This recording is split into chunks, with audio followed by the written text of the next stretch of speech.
Alright everybody, well I had to switch over to using this camera today. It's my other one, so the picture quality is going to be a little different, and the audio. So this is what I did. I just drilled the 3/4 inch right there, and now what I'm going to be doing is I'm going to be cutting this all out and up to here. So that's what I'm going to be doing next.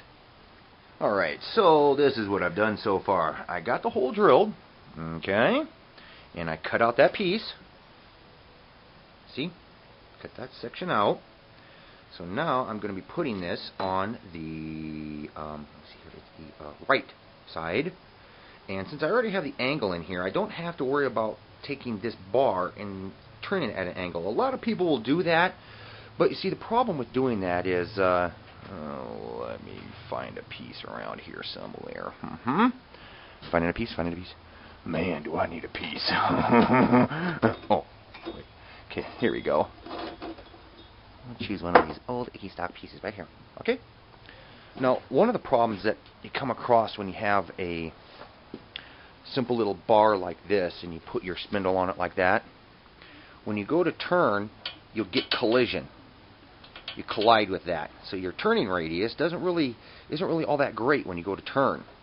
But by making the bracket an angle,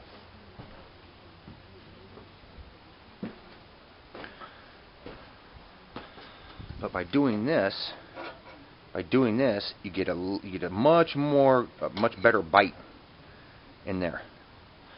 So once I put this on, it should pretty close to fit right in there as a little.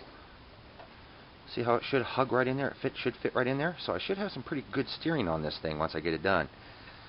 So that's why I put this big notch in here. That's why I do that. Alright, so now that I got this piece cut out here, and I already have the angle, so I don't have to really worry about taking the bar and putting it sideways. Put this at 90 degrees. I had to prop up my bolt with a few little washers so that way that's even. And now all I got to do is weld. But what I'm going to do is I'm going to slide it in just maybe about 1/8 of an inch, like that. See how that works? See how that's sticking out like that? Yeah.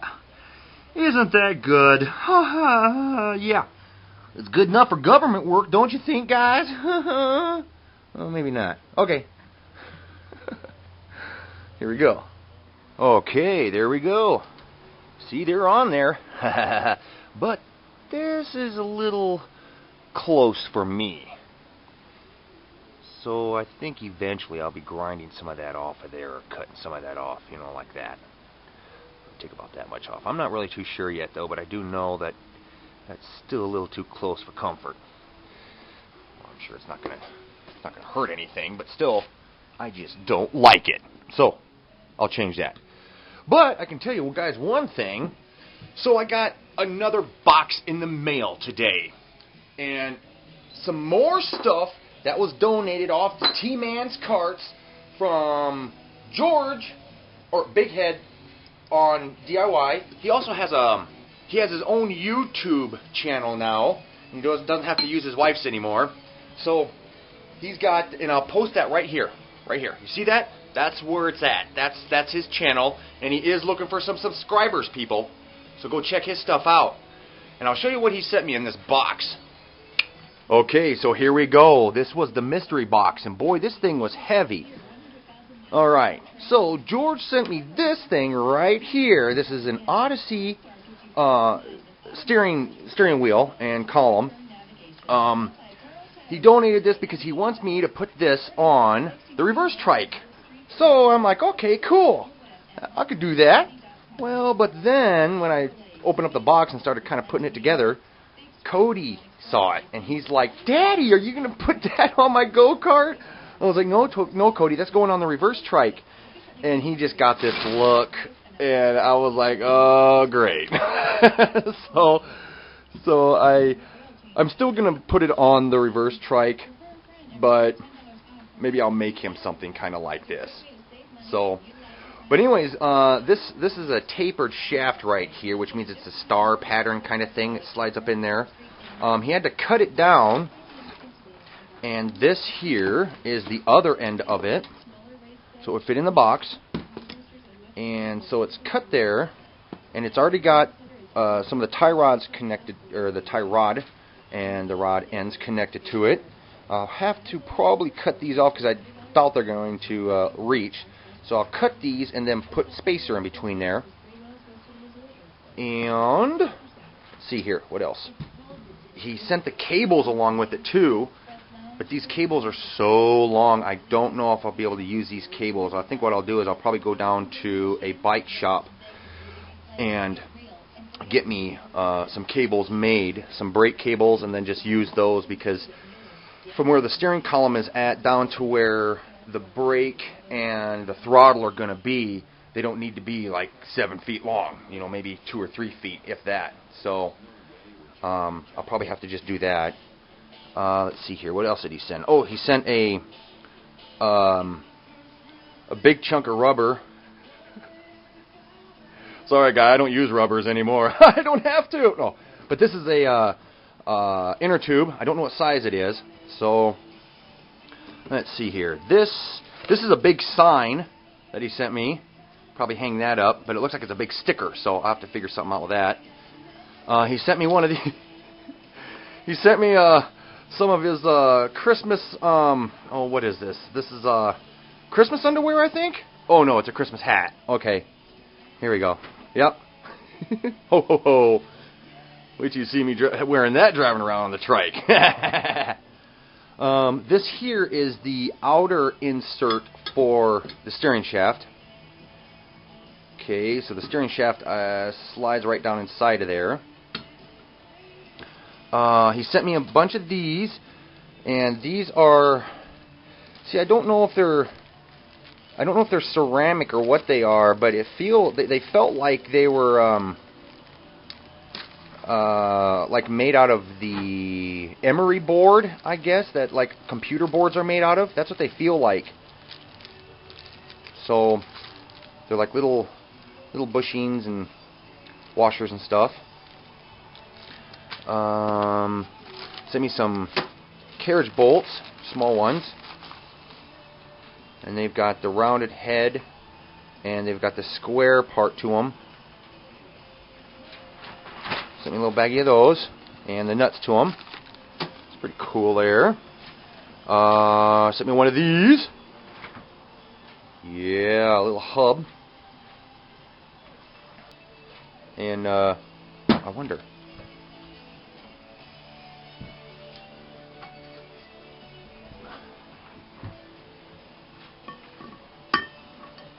Oh. Oh. That's okay.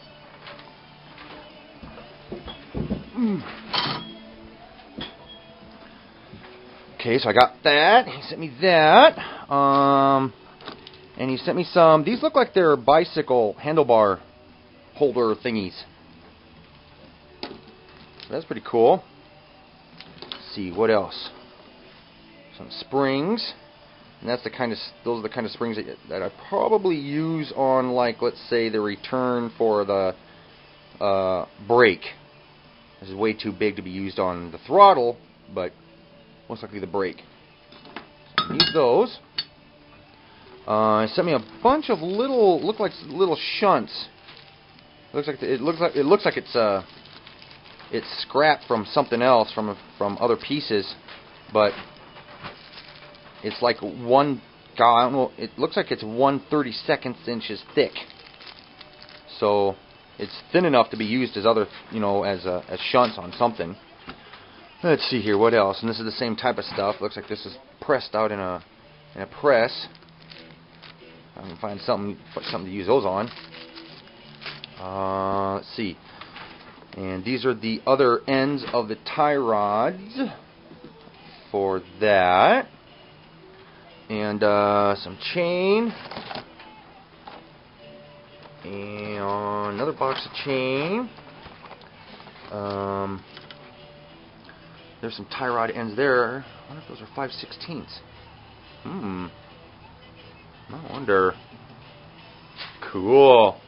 Okay. Then he sent some shocks. These are brand spanking new shocks that he just bought and realized that they're not going to work. So, yep. And he bought these shocks because these shocks, I think, at least from what he told me, these shocks were burnt out on his vibrating bed. So, I don't know. Okay, let's see here. And then there's this piece here. This is actually the extra section to the steering column. So that's pretty cool. Got all sorts of goodies on this one. Yeah. Awesome. Now I'm going to pack it all back in there. Yeah. Oh, wait, those are too big. Oh, that's why. These were too big for his vibrating bed. I'm going to hear about this. I know it. But, yeah, so thanks a lot, George. And for those of you out there who are, he's looking for some subscribers. And he actually just got his channel set up. So he's had it for like maybe 2 or 3 weeks now. So go on over there and check out his videos of his Odysseys and some of the other stuff that he's built up. So the guy's got some talent there. So go and check out his channel and see his videos. And there you go. Alright guys, so there we go. As you guys can see, I was looking at some of my older videos that I had from when I started doing this, when I started up YouTube. And I kind of realized how much more comfortable I am in front of the camera now compared to the way I used to be. And boy, the way I used to be was just all tense up and stuff right there in front of the camera. Now I'm a lot more comfortable. I think it's because of all the other stuff I do on camera. I mean, let's get back to the spindles. Okay, so there we go, and got this section all put in, and I got those spacers in there, and remember I moved that down slightly, like 1/8 of an inch, so it wouldn't collide with the spacers while for any rotation. I was thinking about bringing this plate up flush to the spacers, but then I realized that dirt and grit and stuff like that would be getting in there and just, you know, tearing up the washers a little bit. So I just kind of made a little bit of space there so that way that stuff wouldn't be going on. So, yep, now all I got to do is start getting ready to fabricate all these tie rods up together. And yeah, so another thing that I noticed is when I had pulled this out of the shop and put it out on the side here, I had one of the neighbor kids come over and sit on it, and I realized that his legs wouldn't reach all the way to here. So I think what I'm going to have to do, because I know other people are going to be riding this other than just me, and they don't have the big old long Sasquatch legs like I got, I'll probably have to add some extension stuff over to here on both sides so their feet can actually rest on something, or maybe just put some foot pegs or something like that there. You know, not really too sure what I'll do yet. So, yeah, there we go. Hope you guys like this video, and rate this video. You know, not rate it, but you know, thumbs it up. Leave a comment down below. Tell me what you guys think of the build so far, and I'll talk with you guys later. Okay? And don't forget to subscribe too. Or if you're building this, leave a video response below. Just take it easy. Who would have knew the obstacles that I ran through would put dude equivalent to Lupe's cool?